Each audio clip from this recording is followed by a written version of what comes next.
کاله د دې دنیا ژوند دی، 2000 کاله، 2000 کاله بعد به دنیا ختمیږي. 2000 کاله د دنیا ژوند دی، په هرو 1000 کلونو پسې یوه ورځ د عذاب ده زموږ دپاره. نو ټولې څو ورځې شوې؟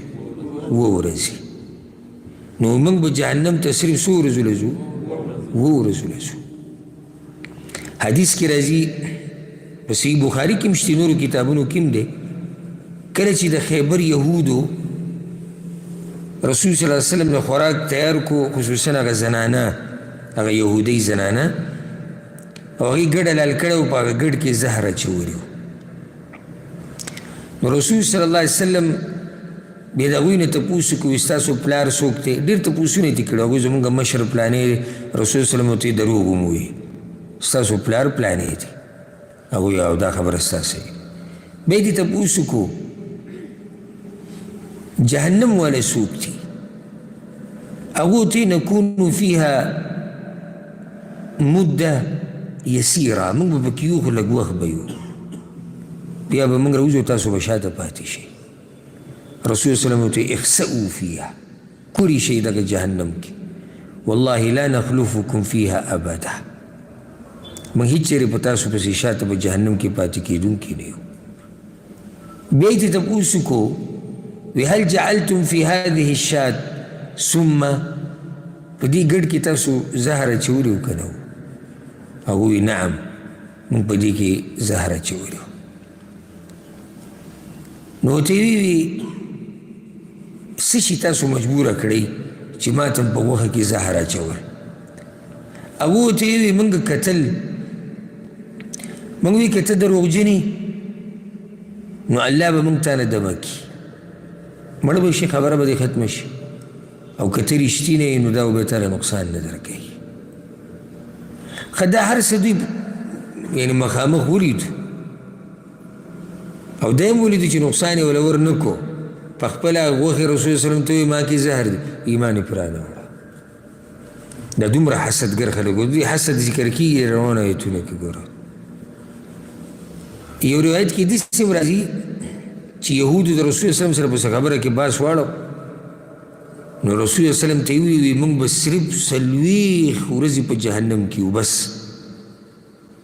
د هغې نه بعد به بل یو قوم په موږ پسې شاته پاتې شي، موږ به ترې راوځو. او اشاره مؤمنانو ته وکړه چې دا دي. رسول صلی الله علیه وسلم د هغوی دې طرف ته اشاره وکړه،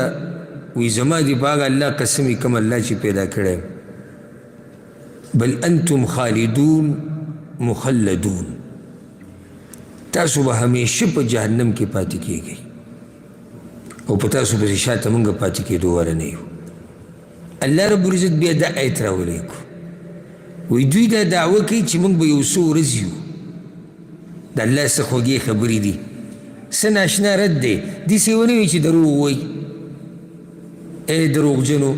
ګنې الله داسې وویلی شوه چې دا خو دروغ دي، ما کله ویلي دي. نه نه، وی ته د دوی نه سوال وکړه چې الله تاسو سره په دې خبره لوظ کړی دی چې تاسو به صرف 40 ورځې یا 2 ورځې په جهنم کې بیا به راوځئ. نو که دوی وایي چې آو، نو بیا به ورته څه وایي؟ دلیل راوړه، خو دوی سره نشته، هیڅ سختي بد اخلاقۍ ته ضرورت نشته. ښه په ارام ورته ووایه الله لوظ کړی دی. که الله در سره لوظ کړی نو بیا خو یقیني ده، ځکه چې الله د خپلې خبرې خلاف ورزي نه کوي. خو دا به دوی ثابتوي څنګه چې الله لوظ کړی دی. خبره پاتې شوه. نو چې پاتې شوه، الله وی ام تقولون علی الله ما لا تعلمون، دلته ام په معنی ده بلکې حقیقت دا دی چې تاسو وایئ په الله پسې هغه څه چې تاسو ته پته نشته. پته نشته مطلب څه دی؟ یعنی دلیل پې در سره نشته، دروغ وایئ، تاسو په الله باندې دروغ جوړوئ. اوس الله هغه مسله حل کړه چې دا جنت ته به څوک ځي، جهنم ته به څوک ځي. الله اکبر. را به شي په سورة النساء کې هلته الله څه ناشنا خبره کړې ده وی لیس بامانیکم ولا امانی اهل الکتاب خبره ای مسلمانانو نه ستاسو د ارمانونو او د دعوو ده او نه د اهل کتابو د ارمانونو او د دعوو ده من يعمل سوءا يجزى به ومن يعمل من الصالحات من ذكر او انثى چا چې بد عمل کو بدله به ورته میلاویږي چا چې ښه عمل کو جنت ته به ځي خبره د دعوو نه ده خبره د عمل ده دا چې خپلې په خپه باندې اچولې او تشې دعوې کې چې زه داسې یم او زه دغه یم الله وایي خبره دا نه ده بله داسې نه ده بلا من کسب سیئه داسې نه ده بلکې چا چې وکړه ګناه واحاطت به خطیئته او راگیر کړو دلر ګناه ده فاولئک اصحاب النار نو هم دا کسان اور والدي هم فيها خالدون دوی بپاغی کې همیشئ والذین آمنوا وعملوا الصالحات او هغه کسان چې ایمان یې راوړی دی او عملونه یې کړي دي نیک اولئک اصحاب الجنه هم دغه کسان جنتیان دي هم فیها خالدون دوی به په دغه جنت کې همیشئ بس خبره ختمه شو دعوی باوی نه دي بلا الله وی داسې نه ده بلکې اصل خبره دا ده من کسب سیئه چا چې وکړه ګناه یا ویې ګټله ګناه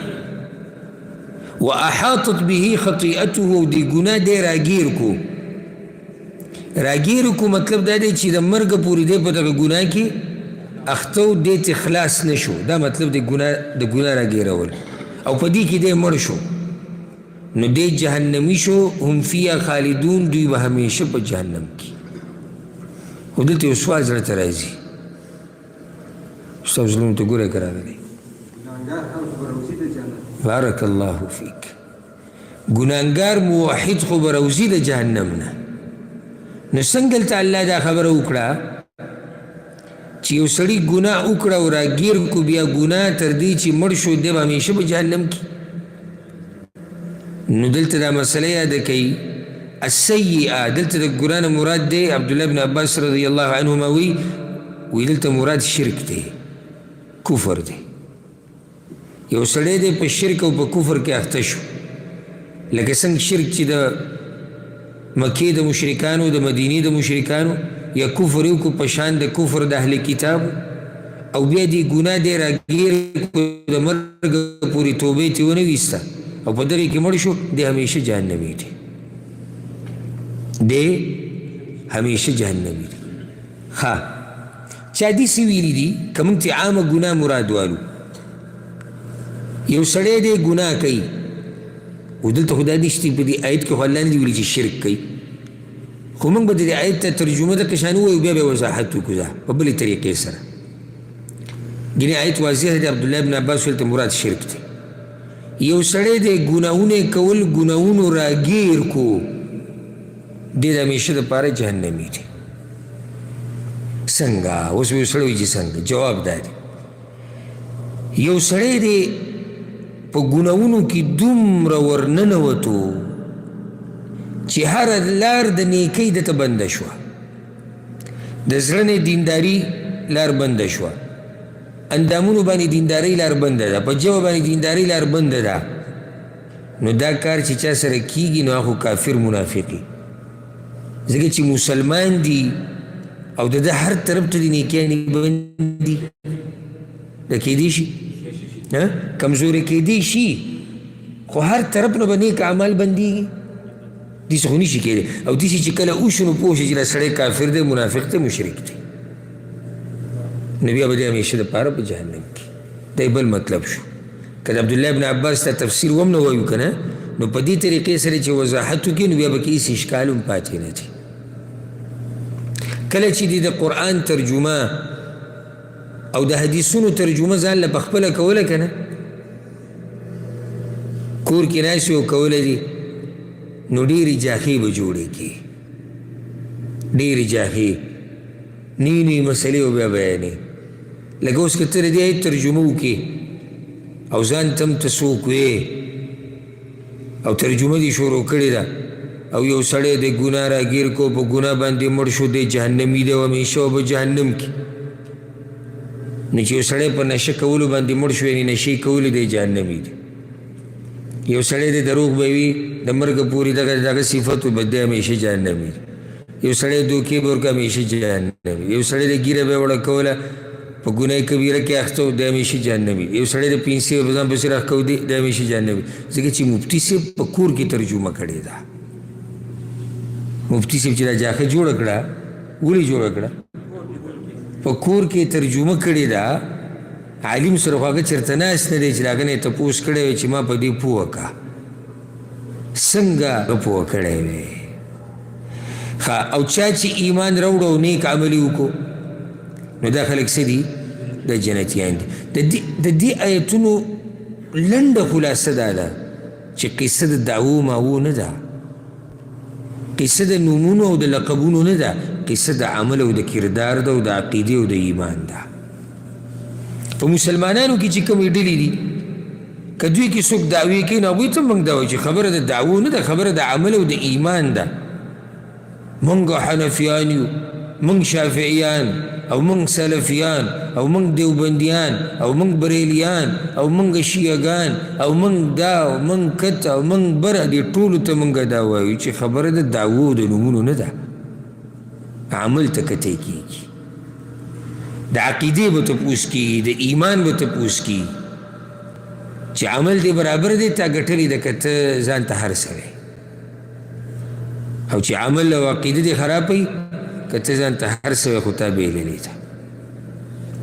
اوس د یهودو یو بله خلاف ورزي ذکر کېږي او هغه دا چې دوی د الله سره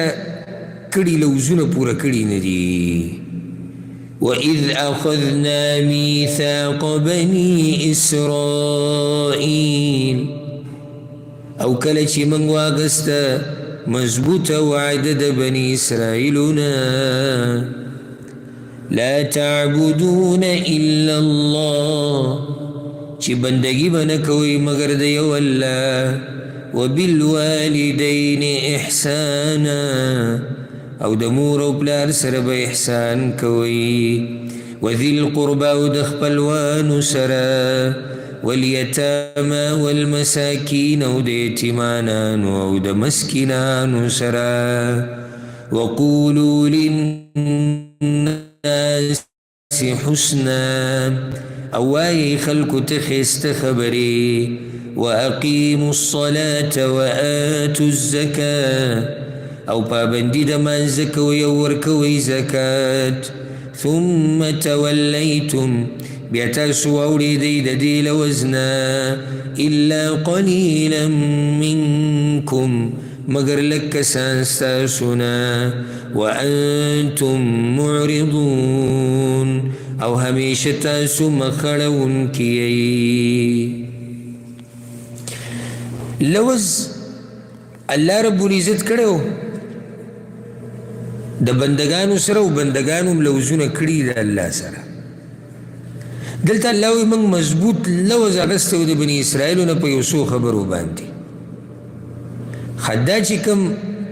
بنود دي یا کومې خبرې چې په هغې باندې دا لوز شوی دی، دا لس خبرې دي. څو دي؟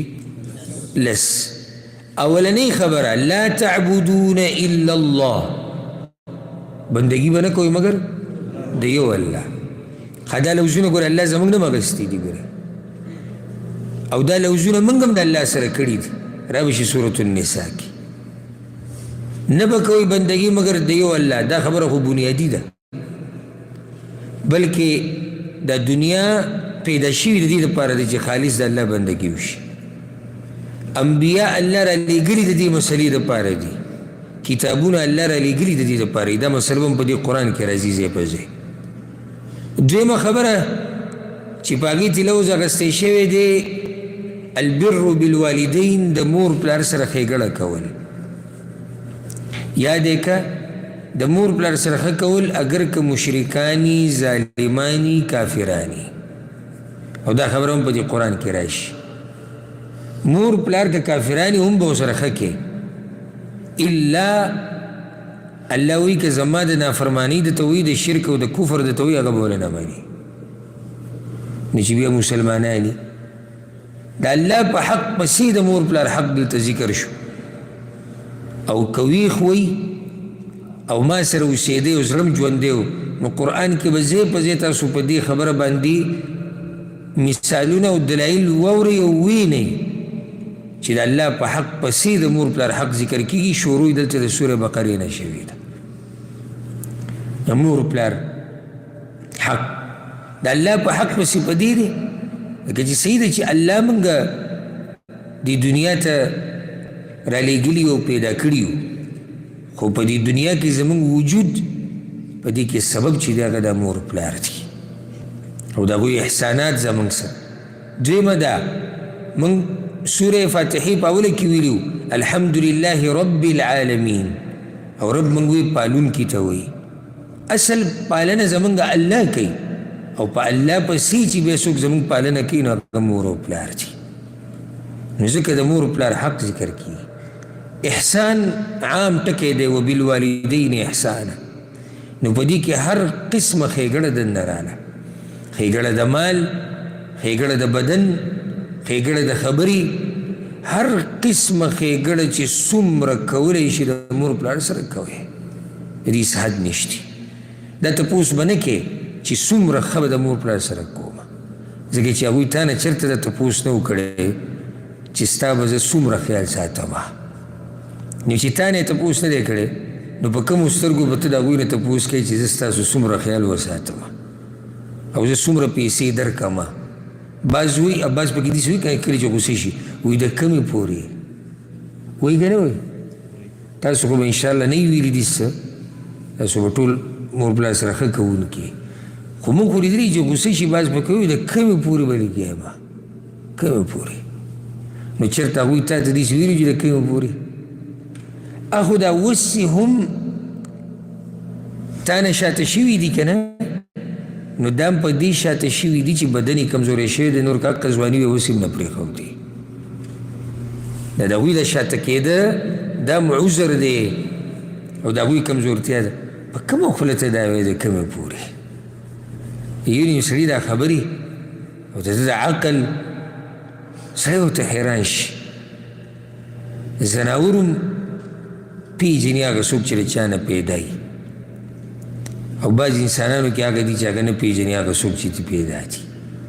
مور پلار سره ښېګړه ښېګړه که هغه ښېګړه د فعل ده او که هغه د قول ده نو دې کې دننه دا خبره راله چې د مور پلار نافرمانی به نه کې حقوق الوالدین مور پلار سره به بد نه کې کم بد هر قسمه بد د دې نه اخوا به صحیح الله وایي اوف ټکی به د هغوی په مخ کې نه وي اوس د دې نه اخوا څه دي ماته ووایي چې دې خلکو به څه حالي دا کوم خلک چې مور پلار یې په عذاب کړي دي او د دې دا مطلب دی چې ما ته خو څه ویلی نه شي او د صحیح خبره چې ده ته څه مخامخ ویلی نه شي ځکه چې یېرېږي ترې هغه رب به د دې مور پلار د زړونو نه نه خبر او بل دې بد عمل ته دا ویل غواړي چې کله د یو بچي نه مور پلار یېرېدو که نه پوه شه چې دا ډېر بدترین اولاد دی بدترین اولاد هغه دی چې مور پلار ته یېرېږي چې دا دومره بد اخلاقه دی د ده پته نه لګي کیدای شي به موږ ګزار وکړي کیدای شي موږ ته کنځلي وکړي کیدای شي موږ د دې کور نه وشړي د دې نه خپل صفت کوي نه دې ځان ته کره کېږي ها و خپل دا صفت بیان کړه چې ته بدترین انسان یې چې مور پلار تا نه یېرېږي نو دې کې هر قسمه بد دننه رالو نو د سویم له وشو سویم شو دویم دریم وذي القربى د خپلوانو سره به ښه کړي ګوره دې کې بله مسله موږ ته راووته چې دا موږ چې ښه کوو که نه نږدې خلکو کې دا به کم ترتیب کوو د قرآن ترتیب دا دی د مور پلار نه به شروع وکړي نو بیا ښځه او بچي دي دته ته ډېر نږدې دي خویندې وروڼه دي او بیا داسې په دې ترتیب باندې ځه دا نه چې صرف د ښځې نه تاویږي را تاویږي د یو یم ته به ټوله دنیا زارېږي دغې رشتې نه داسې به ورته وایي چې په جړه کېدو والا دی زارېږي ته خو دومره ته مه زارېږئ چې ټوله دنیا دې ونه پرېښودې ده صحیح ده ښځه د الله اوچت نعمت ده او بس صرف څوک نه خېږي چې دومره دې دغه جوړ ته کړی دی چې بس دقه یو قصه ستا مخې ته ده ښځه کته او ښځه بره ښځه کته او ښځه بره الرجال قوامون علی النساء